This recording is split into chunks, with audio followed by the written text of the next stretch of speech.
All right, so ZiBOO reached out to me and sent this to me and just sent it to me to try it, play with it, see if I liked it, and then do videos on it if I like it. And actually, I tried it and I really like it.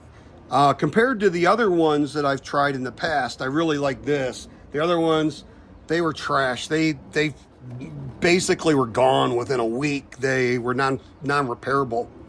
This takes a Phillips screwdriver to put the batteries in. This actually has batteries. The other ones I tried in the past did not have batteries. They were powered by the solar panel. So you take this screw out and they give you the 3 batteries to put in it. They also give you a handy strap that you can put through here to clip on. You can clip this onto your bell loop or whatever, kind of like that. So when I'm out there working, I can, I don't have to set it on the ground. I can set it on like a belt hook on my pants. They give you 2 MC4 connectors to connect and disconnect MC4s. They give you a registration card here. They give you a year warranty if you register it. This is up to 2,000 watts on this, 150 volts on the DC voltage. Goes from 12 to 150 and 0 to 45 amps. And it's like 1,000 to 2,000 watts. I really like this thing. I was playing with it earlier. The instructions are 2 sides here, and both sides are in English. I really like that. This came in the bubble wrap along with this stuff.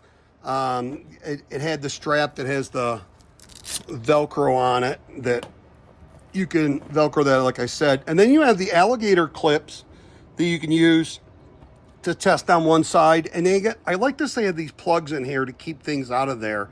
You take these plugs out. So you take that plug out right there, and then this just plugs in the positive here, and then take the plug out of the negative there, and you plug it in the negative side over here. And then you got the MC4 connectors on here, and then you plug that in.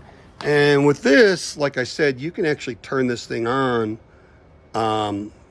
with the, because it has batteries in it. And it'll tell you your watts, your VMP, your amps, and that's DC amps, your VOC, and your ISC amps. So pretty nice. It's got a manual, a auto, and lightning and darkening, I think, for that. And I'm not sure what the H is. We'll be playing with this thing. But I just wanted to do a quick unboxing, and I played with it a little bit, and I really liked how it worked. I was able to use it on 4 300-watt panels, and 3 out of the 4 were heavily shaded, and it worked good. That's it. See you in the next video.